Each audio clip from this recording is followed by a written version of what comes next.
the one big, beautiful bill delivered on that mandate, and we've fulfilled so many of our promises. In fact, somebody said today, a person that's not particularly good for us said that we actually fulfilled more promises than we promised, which is a pretty nice statement. You don't hear that very often, but it's true, by a lot, actually.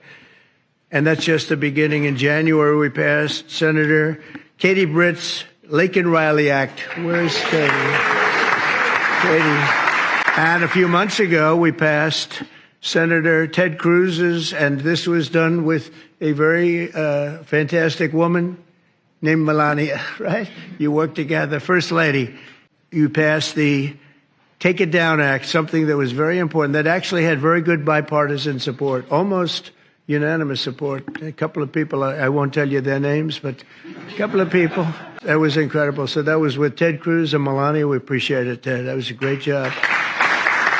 And just this week, we passed the Rescissions Act of 2025, slashing nearly $10 billion of waste. I guess I could say some fraud and some abuse, but at least we can say waste, almost $10 billion. And we have numerous other rescissions coming up, many more $10 billion to it. So we're saving a lot of money. On Wednesday, I signed the HALT Fentanyl Act.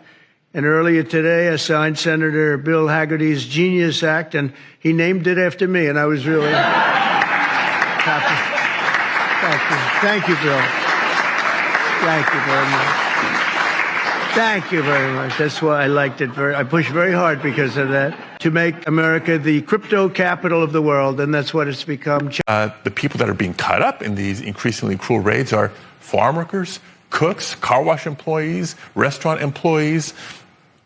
They were deemed essential to our economy at the tail end of the first Trump administration, at the beginning of the COVID-19 pandemic, and now they're the main target of these cruel ICE raids. Based on these artificial quotas that are being set, there's got to be a better way. This is not in our security interest. It's not in our economic interest. NPR, PBS, public broadcasting, and so forth talked about how, they're cutting their funding is somehow going to endanger communities and rural communities. Well, when the floods were hitting the people that I represent, it took NPR through Texas Public Radio 19 hours to post anything about the flooding on its social media. What was NPR and TPR doing in the interim?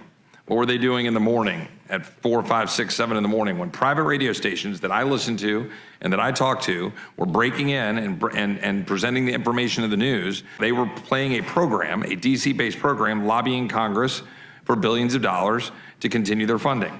When the flood hit at 4 in the morning, instead of providing local news, they were airing the morning edition of the Washington D.C. Well, that's fine. They already had it pre-taped. I get that. But they didn't break in like the local stations did and so forth. The 7 private stations posted over 70 alerts on their social pages throughout the day, starting at 7:24 in the morning. My point being, private stations in the communities in which I live were there for the people of Texas. They were there presenting the information necessary. And the public stations were completely MIA.